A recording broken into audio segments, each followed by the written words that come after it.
What if I told you the US government shutdown wasn't just about money, but about power, politics, and control? Because behind every speech, every delay, and every no deal yet, there was a deeper game being played in Washington. Welcome back to Smart and Credible USA, where we break down America's biggest political stories with facts that matter and perspectives the mainstream media won't show you.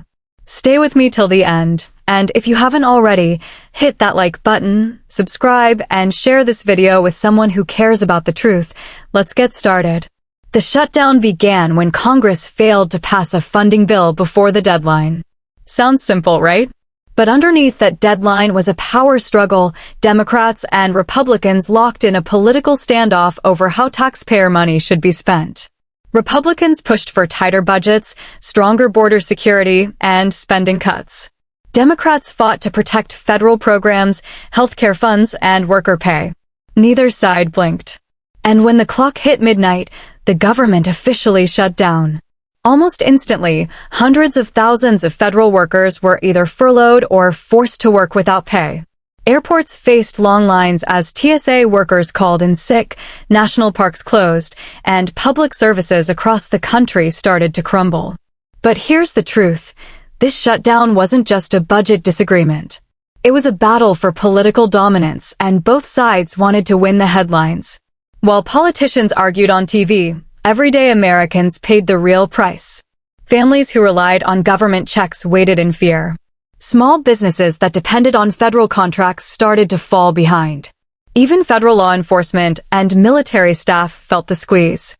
The White House insisted this was necessary, calling it a stand for fiscal responsibility. But critics saw it as political theater that hurt real people. Every day the shutdown continued, the economy lost millions of dollars. And while Americans struggled to pay bills, Washington kept playing the blame game, Republicans pointing fingers at Democrats, Democrats firing right back, and cable news spinning the story whichever way boosted their ratings. Here's what most people didn't see. Behind closed doors, both parties were calculating every speech, every headline, every poll number. Republicans wanted to show strength heading into the next election cycle. Democrats wanted to prove they could stand firm against what they called unfair cuts.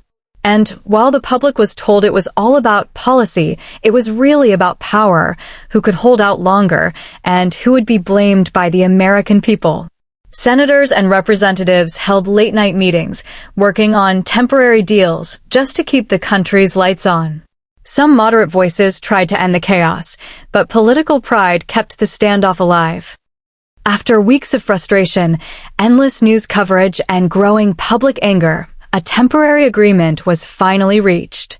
Congress passed a short-term funding bill, reopening the government and sending people back to work. But don't be fooled, this wasn't a solution. It was just a pause. The deeper issues, spending priorities, border policy, and national debt, are still waiting, like a ticking time bomb for the next shutdown fight. The truth is, the shutdown didn't end because Washington found common ground. It ended because they ran out of political room. Here's what it all means. America's government didn't shut down because of lack of money. It shut down because of a lack of unity. Because Washington today is more divided than it's been in decades. The shutdown showed us how fragile the system can be when politics comes before people.